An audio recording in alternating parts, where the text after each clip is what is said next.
High বন্ধুরা, Muscat home maker থেকে আমি রূপা নিয়ে চলে এসেছি খুব সুন্দর একটা ব্লগ। কেমন আছো তোমরা সবাই? আমরা তো বেশ আছি। আজকে দেখো নিয়ে চলে এসেছি তোমাদের কাছে ডাল। এটা হচ্ছে ভাঙা বিউলির ডাল। এটা আমরা মাস্কাটে উড়ার ডালও বলে থাকি।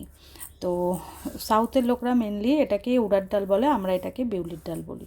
তাই আজকে বিউলির ডাল তো অনেকে রান্না করে থাকো, তো আমি আজকে কিভাবে বিউলির ডাল রান্না করব সেটা আজকে তোমাদের সাথে শেয়ার করব। তো চলো দেখতে থাকো বন্ধুরা, ভিডিওটা একদম স্কিপ করবে না। তো ভিডিওটা ভালো লাগলে প্লিজ সবার সাথে শেয়ার করো। তো চলো দেখতে থাকো কিভাবে আমি আজকে এই ডালটা রান্না করি। প্রথমেই দেখো আমি গ্যাসে এই ফ্রাইং প্যানটা বসিয়ে দিয়েছি। তারপর কি করব, আমি যে ডালটা নিয়েছিলাম সেটা ফ্রাইং প্যানের মধ্যে দিয়ে দিলাম। এরপর কি করব, ভালোভাবে ডালটাকে ভেজে নিতে হবে, বিউলির ডালটাকে। এই ডাল কেউ খুব কড়া ভাজা খায়, কেউ অল্প ভাজাও খায়, তাই আমি মোটামুটি ডালটাকে একটু ভেজে নেব। তবে এই ডালটা কিভাবে রান্না করব, আর তোমরা জানো বিউলির ডাল কিন্তু ভীষণ বাঙালির খুব একটা পছন্দের ডাল, যেটা হচ্ছে বাঙাল ঘুঁটির একটা ব্যাপার থাকে। তো সেক্ষেত্রে ঘুঁটিদের খুব পছন্দের একটা ডাল হচ্ছে বিউলির ডাল আর আলু পোস্ত। সেই বিউলির ডালই আমরা কিভাবে রান্না করি সেটা আজকে তোমাদের সাথে শেয়ার করব। তো চলো ডালটা ভাজা হলে তারপর আবার আসছি। দেখো মোটামুটি হালকা লাল হয়ে এসছে, ডালটা ভাজা হয়ে গেছে। এইবার আমি কি করব, গ্যাসটা বন্ধ করে দেবো। তারপরে হালকা একটু নেড়ে চেড়ে এখন ডালটাকে বেশ ভালোভাবে ধুয়ে নেব। এইবার দেখো আমি এখানে একটা প্রেসার কুকার নিয়ে নিয়েছি। ডালটা ধুয়ে নিয়ে এসে পুরো ডালটাই প্রেসার কুকারে দিয়ে দিলাম। এবার দেখো ডালে পরিমাণ মতো নুন দিয়ে দিলাম পরিমাণ মতো হলুদ। এরপর কি করব, প্রেসার কুকারের ঢাকনাটা আটকে দেব এইভাবে। প্রেসার কুকারটা বসিয়ে দিয়েছি, এবার 5টা থেকে 6টা সিটি পড়ার জন্য অপেক্ষা করব। তো চলো তারপর আবার আসছি। ফাইনালি এখানে ফ্রাইং প্যানটা বসিয়ে দিয়েছি, তারপর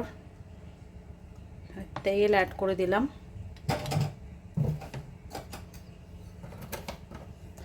আর এদিকে দেখো আমার ডালটা পুরো সেদ্ধ হয়ে গেছে। তো চলো এবার ডালটা স্টেপ বাই স্টেপ কিভাবে করি দেখতে থাকো।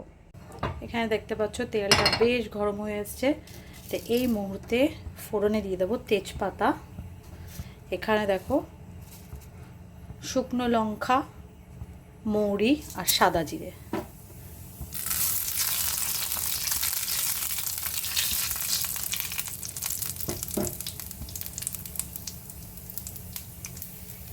তারপর অ্যাড করে দেব একটু আদা। আদাটা একটু ভাজা ভাজা হতে দিতে হবে।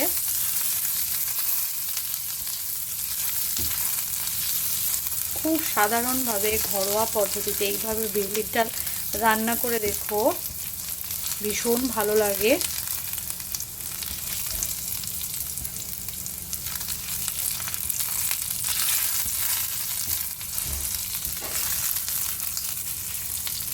দেখো আদাটা বেশ ভাজা হয়ে গেছে, সুন্দর গন্ধ বেরোচ্ছে।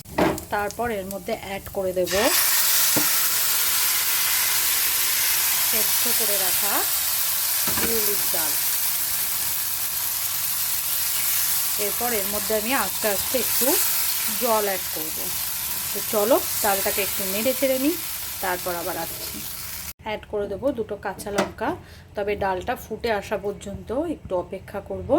দেখতে পাচ্ছ কি সুন্দর দেখতে হয়েছে, একদম সিম্পলভাবে ঘরোয়া পদ্ধতিতে বললাম।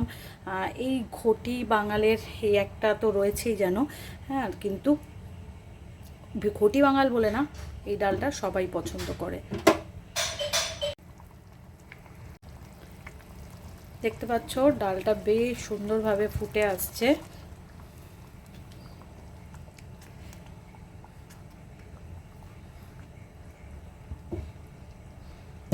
এই মুহূর্তে এখানে অ্যাড করে দেবো পরিমাণ মতো চিনি।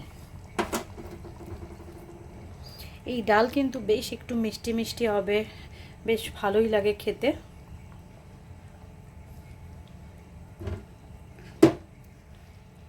দেখতে পাচ্ছ ডালটা আমার মোটামুটি রেডি। এই মুহূর্তে অ্যাড করে দেব হিং। অসাধারণ লাগে খেতে। এই সময় যদি হিংটা অ্যাড করো ভীষণ সুন্দর একটা গন্ধ বেরোয়।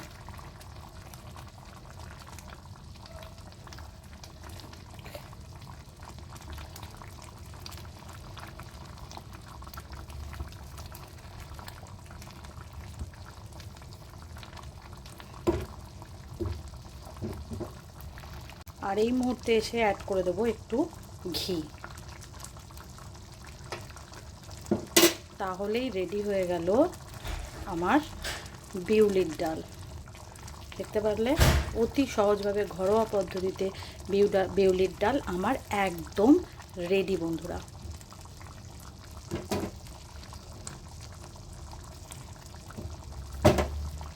ফাইনালি বিউলির ডাল আমার একদম রেডি বন্ধুরা।